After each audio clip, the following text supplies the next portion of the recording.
Together as a love team? 5 years. 5 years strong. 5 years. Mhm. Siguro yung sa amin ni DJ, since very comfortable na kami sa isa't isa, alam din namin kung paano sabihin kung may ganyan na hindi kami mo-offend. So, ako open ako pag si DJ sinasabi, ulitin mo yun ba? Hindi ko naramdaman gano'n. So, nagagano'n kami na hindi niya ako, yes, kung hindi ako na-offend. So, pag sinasabi ko, kung maingay siya, tapos nag-actors queue, sasabihin ko, bahal nag-actors queue, tulungan mo ako. So, gano'n. So, feeling ko nakakatulong talaga yun kasi tinutulungan namin yung isa't isa para sa eksena and alam ko rin na minsan mas kilala pa niya yung character ko kung paano ko sabihin yung line ko pag as Gab, ganyan. So, may mga inputs din tong si Daniel.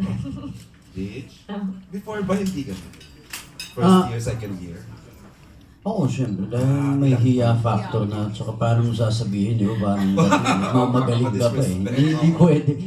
Pero ngayon, gano'n na kami ni Catherine. Hindi kasi kami yung, kumbaga, paligsahan sa eksena. Hindi naman kami pagalingan eh. Laging teamwork kami ni Catherine. Di ba? Pag hindi niya naramdaman, sasabihin niya sa akin. Ngayon, magagawa ng paraan. Or pag di ko naman naramdaman, sasabihin, pero hindi naman, isa pa, parang ang pangin. Hindi naman gano'n na. Talagang mas maayos naman sasabihin. Siyempre dapat kahit lagi kami magkasama, professional pa rin kami. Kahit sa director yan, kay Direct May. Kaya tulungan, talagang teamwork yung buong team. Hindi pwedeng paligsahan, hindi mag-work pag Mami, gusto